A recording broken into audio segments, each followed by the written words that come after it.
Selamat datang! Oke, dalam beberapa menit ke depan kita bakal ubah total cara Anda melihat kata-kata. Yuk, kita bongkar bareng-bareng apa sih rahasianya copywriting yang benar-benar ngaruh itu. Pernah nggak sih ngerasa tulisan Anda itu kayak hilang di telan bumi? Udah capek-capek nulis, posting, sepi. Nggak ada yang respon.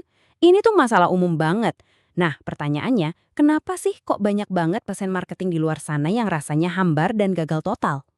Sekarang, coba lihat angka ini. $42. Tahu nggak ini apa? Menurut riset, ini adalah return rata-rata untuk setiap $1 yang Anda keluarin untuk email marketing yang efektif. Gila kan? Ini bukti nyata betapa dahsyatnya kalau copywriting kita itu kena sasaran. Risikonya memang ada, tapi hasilnya jauh lebih gede.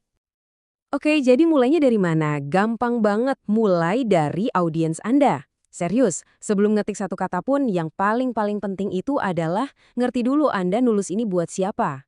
Lupakan dulu soal produk Anda, fokus 100% ke mereka. Nah, kutipan ini ngena banget. Saya ulangi ya, semua copy yang sukses, mau itu di email, iklan, dimanapun, itu dibangun di atas satu fondasi. Pemahaman yang mendalam soal audiens. Tanpa itu, ya kita cuma main tebak-tebakan. Dan tebakan kita hampir pasti salah. Terus gimana caranya biar kita pahamnya itu sistematis, gak asal-asalan? Jawabannya, buyer persona. Anggap aja ini kayak kita bikin profil karakter buat film, tapi ini berdasarkan data beneran. Siapa sih mereka? Masalah mereka apa? Apa yang bikin mereka semangat? Nah, dengan ini kita nggak lagi pakai asumsi, tapi benar-benar pakai strategi berbasis data. Oke, kita pecah jadi 3 langkah praktis ya. Pertama, kumpulin datanya. Coba deh obrak-abrik analitik Anda. Kedua, bangun hubungan. Jangan cuma jadi pengamat, tapi ajak ngobrol. Entah itu lewat survei atau di medsos. Dan yang ketiga, harus tetap up to date. Dunia kan berubah terus, audiens Anda juga sama. Ingat ya, ini proses yang nggak ada berhentinya. Oke, kita udah tahu nih siapa audiens kita. Sekarang, waktunya kita ngomongin kesalahan-kesalahan umum. Justru dengan kita kenal mereka, kita bisa menghindari 3 jebakan utama yang sering banget bikin copy jadi gagal total. Jebakan nomor 1, pesan yang terlalu akusentris atau fokus ke diri sendiri. Ini nih yang terjadi kalau kita pakai istilah-istilah teknis yang cuma kita aja yang ngerti. Atau kalau kita ngomongin fitur melulu, bukan ngomongin gimana fitur itu bisa nyelesain masalah customer. Ingat, tujuan kita itu ngebantu, bukan cuma jualan. Coba deh dengerin bedanya. Yang pertama kalimatnya gini, kami memanfaatkan sinergi lintas fungsi untuk mengoptimalkan proposisi nilai kami. Pusing kan? Sekarang bandingin sama ini. Kami kerja bareng tim lain biar bisa kasih produk yang lebih bagus buat Anda. Jelas, simple, langsung ke intinya.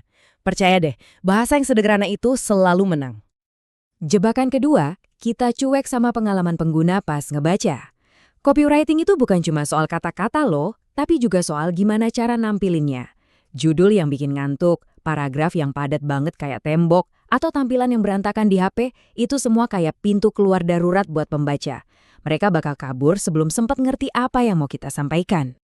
Dan yang terakhir, ini jebakan paling fatal. Copy yang nggak punya tujuan jelas. Setiap tulisan itu harus punya satu misi. Kalau Anda nggak ngasih tahu pembaca harus ngapain selanjutnya, misalnya klik beli sekarang atau daftar di sini yang kita sebut call to action, ya udah semua kerja keras Anda dari awal tuh sia-sia. Oke, kita udah tahu nih apa aja yang nggak boleh dilakuin. Sekarang saatnya kita bahas resepnya, atau 2 framework yang udah terbukti ampuh buat bikin pesan yang persuasif. Yang pertama, ini formula klasik banget. AIDA. Bayangin ini kayak perjalanan 4 tahap. Pertama, attention atau perhatian. Kita pancing dulu mereka biar nengok. Terus, interest atau minat. Kita bangun minat mereka dengan nunjukin kalau kita tuh paham banget masalah mereka. Abis itu, desire atau keinginan. Kita bikin mereka pengen banget sama solusi yang kita tawarkan. Dan terakhir, action atau tindakan.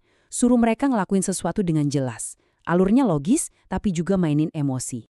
Framework keren lainnya adalah 4P. Pertama, itu promise atau janji. Kita kasih janji yang wah buat nyelesain masalah mereka. Terus, picture atau gambaran. Kita lukiskan di kepala mereka betapa anaknya hidup mereka setelah janji itu terpenuhi. Lanjut, kasih proof atau bukti. Bisa statistik, testimoni, atau aja yang nguatin klaim kita. Dan terakhir, push atau dorongan. Kasih ajakan bertindak yang nendang. Formula ini kena banget ke emosi dan logika sekaligus. Nah, entah itu pakai idea atau 4P, keduanya itu nunjukin satu hal yang penting banget. Copywriting yang hebat itu bukan cuma soal teknik loh, tapi lebih ke perubahan cara kita berpikir. Ini soal mindset. Yuk, kita lihat bedanya. Coba deh perhatiin pergeserannya. Cara lama itu fokusnya ke produk, jualan fitur, dan kedengarannya kayak iklan banget. Nah, cara baru yang beneran berhasil itu fokusnya ke audiens.